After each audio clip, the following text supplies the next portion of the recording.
Daily Bible reading, 1 Kings chapter 11, verses 23 through 43. Another adversary that God raised up against Solomon was Rezon, son of Eliada, who had fled from his lord, King Hadadezer of Zobah, when David was slaughtering them.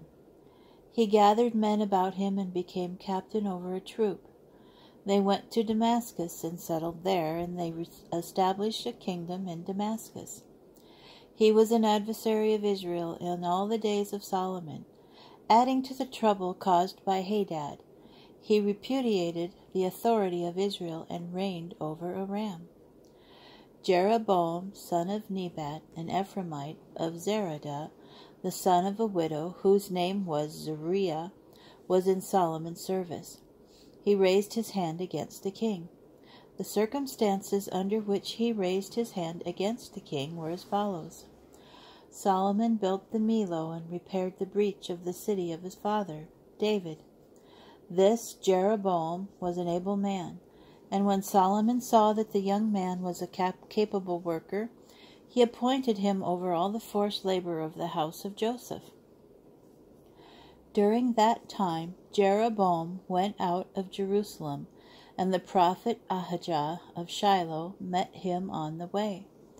He had put on a new robe, and when the two were alone in the open country, Ahijah took hold of the new robe he was wearing and tore it into 12 pieces. "Take 10 pieces," he said to Jeroboam, "for thus said the Lord, the God of Israel, I am about to tear the kingdom out of Solomon's hands, and I will give you 10 tribes, but 1 tribe shall remain his, for the sake of my servant David and for the sake of Jerusalem, the city that I have chosen out of all the tribes of Israel.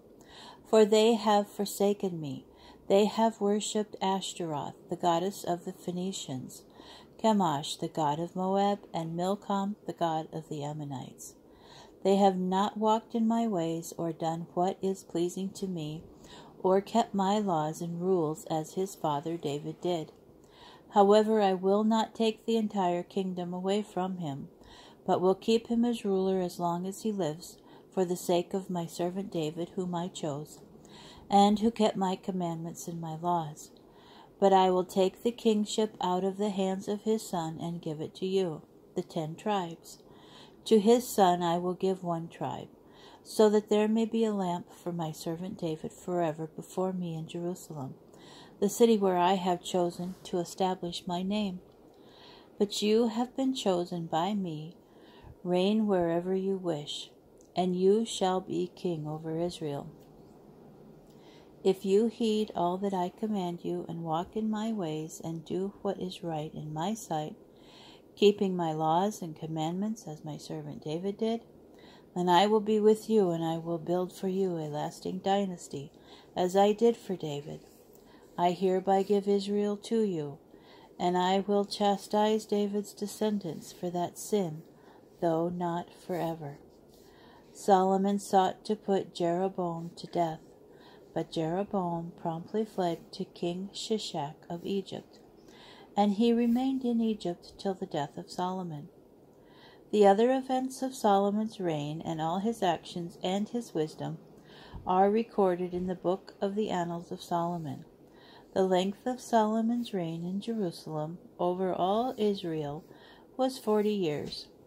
Solomon slept with his fathers and was buried in the city of his father David, and his son Rehoboam succeeded him as king.